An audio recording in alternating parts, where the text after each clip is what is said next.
شرح البال عبد الهادي، مخرج وفنان حرر المسرح الليبي من المفاهيم التقليدية. في عام 2019 ودع جمهوره الذي طالما استمتع بأعماله وأفكاره، وأسدل الستار على حياته التي عاشها متنقلا بين مجالات الإبداع المسرحي ومفاهيمه وتقنياته. رحيل المخرج والممثل والكاتب المسرحي شرح البال عبد الهادي خسارة كبيرة لا يمكن تعويضها، حيث تميز المسرح الكبير الذي ولد في عام 1962 بمنطقة وادي كوب في الجبل الأخضر شرق ليبيا، وأمضى قسما كبيرا من مسيرة حياته على خشبة المسرح الذي عشقه حتى النخاع.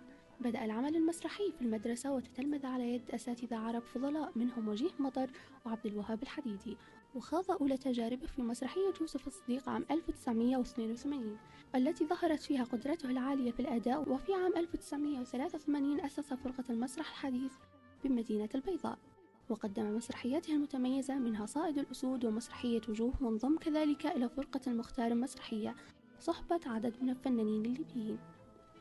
كما أحدث تجديدا ملموسا ونقلة نوعية في الإخراج المسرحي مستلهما من أعمال شكسبير وبيكيت، محررا المسرح الليبي من التقنيات التقليدية.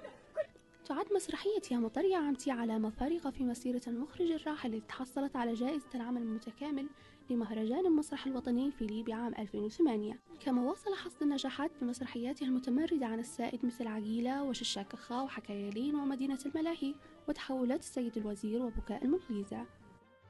حصل على العديد من الجوائز التقديرية في مهرجانات عربية أقيمت في الكويت والأردن والجزائر ولبنان وتونس ومصر والمغرب وغيرها. صاغ الراحل الكبير عالما مسرحيا خاصا به، وهو عالم يعني المسرح في أقصى درجات تطوره.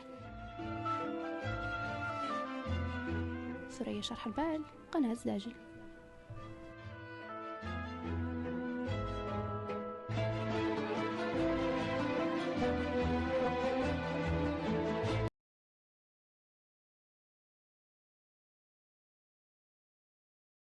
لا تنسوا الاعجاب بالفيديو والاشتراك في القناة.